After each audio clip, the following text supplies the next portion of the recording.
দেশের বাইরেও অন্য এক মানুষ মাশরাফি। দেশের মানুষের কাছে তুমুল জনপ্রিয় এই ক্রিকেটার। খ্যাতি পেয়েছেন দেশের বাইরে। তার অধিনায়কত্ব আর আচরণ বিদেশি সংবাদ মাধ্যমে বাংলাদেশকে করেছে আরও জনপ্রিয়।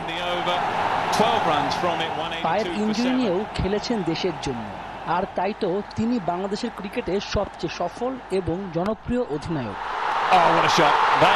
কলকাতায় সৌরভ গাঙ্গুলির পর সবচেয়ে জনপ্রিয় মাশরাফি।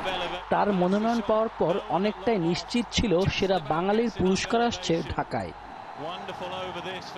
এর আগে 2007 সালে প্রথম এই পুরস্কার পান হাবিবুল পাশা। এরপর 2012 সালে সেরা বাঙালি হন অলরাউন্ডার সাকিব আল হাসান। অবশ্য ক্রীড়া জগতের বাইরেও এই পুরস্কার পেয়েছেন আরও কয়েকজন বাঙালি। পুরস্কার নিতে শুক্রবারই সপরিবারে কলকাতায় যান মাশরাফি, আর পুরস্কার আনতে মঞ্চে সঙ্গে ছিলেন তার কন্যা। পুরস্কার গ্রহণ শেষে এটিএন নিউজকে মাশরাফি জানিয়েছেন তার অনুভূতি। প্রত্যেকটা অ্যাওয়ার্ডই আমার কাছে অনেক গুরুত্বপূর্ণ ছিল এবং অবশ্যই এটাও আমার জন্য খুব সম্মানের, বিশেষ করে আমাদের দেশের জন্য সম্মানের, যেটা সুমন ভাই প্রথম পেয়েছিলেন, সাকিব পেয়েছিল, এবার আমি পেলাম।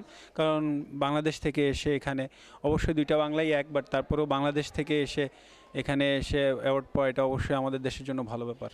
যে কারণে অ্যাওয়ার্ডটা পেয়েছি, আশা করি সেটার জন্য আরও সামনে এগিয়ে নিয়ে যেতে পারি। এবছর বাংলাদেশকে সম্মানিত করেছেন আরও একজন।